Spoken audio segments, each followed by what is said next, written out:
સુરતના ભાગળ બુંદેલાવાડ ખાતે આજે મળસ્કે ઘૂસેલો ચોર દાગીના અને રોકડ મોબાઈલ ચોરી 5 સભ્યોને બેડરૂમમાં પૂરી તેનો દરવાજો બંધ કરી મુખ્ય દરવાજો બહારથી બંધ કરી બારી વાટે ફરાર થઈ ગયો હતો. ઘરમાં ફસાયેલા લોકોએ મદદ માટે બૂમો પાડતા સ્થાનિકોએ ફાયર બ્રિગેડને જાણ કરી હતી. આ સમગ્ર ઘટનાની જાણ ફાયર વિભાગને કરવામાં આવ્યા બાદ બ્રિગેડના જવાનોએ ત્રીજા માળ પરથી દોરી વડે બીજા માળે ઉતરી મુખ્ય દરવાજો ખોલી અંદર જઈને બેડરૂમનો દરવાજો ખોલી તમામને સહી સલામત બહાર નીકાળ્યા હતા.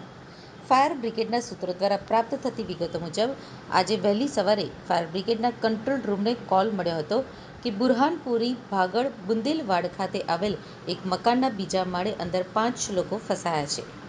આથી ઘાંચી શેરી ફાયર સ્ટેશનથી ફાયર જવાનો ત્યાં જવા રવાના થયા હતા અને રેસ્ક્યુની કામગીરી હાથ ધરી હતી. ફાયર ઓફિસર મહેશ પટેલના જણાવ્યા મુજબ એક જ પરિવારના 5 સભ્યો જેમાં નજીમ શેખ, અજીમ શેખ, અફરોઝ શેખ, આબિદા બાનો, નસરુદ્દીન અને ઘરના બેડરૂમમાં તેઓ ફસાયેલા હતા. આથી ફાયરના જવાનોએ ત્રીજા માળ પરથી દોરી વડે બીજા માળે ઉતરી ઘરનો મુખ્ય દરવાજો ખોલ્યો હતો અને અંદર જઈને બેડરૂમનો દરવાજો ખોલી તમામને સહી સલામત બહાર નીકાળ્યા હતા. ઘરમાં મળસ્કે ચોર ઘૂસી ગયો હતો અને પરિવારના સભ્યોને બેડરૂમની અંદર બંધક બનાવી ઘરમાંથી દાગીના, રોકડા અને 2 મોબાઈલ ચોરી બેડરૂમનો દરવાજો તથા ઘરનો મુખ્ય દરવાજો પણ બંધ કરી બારીમાંથી ભાગી ગયો હતો. આ બનાવની જાણ થતાં મૈદરપુરા પોલીસ પણ સ્થળ ઉપર પહોંચી હતી અને તપાસ હાથ ધરી હતી.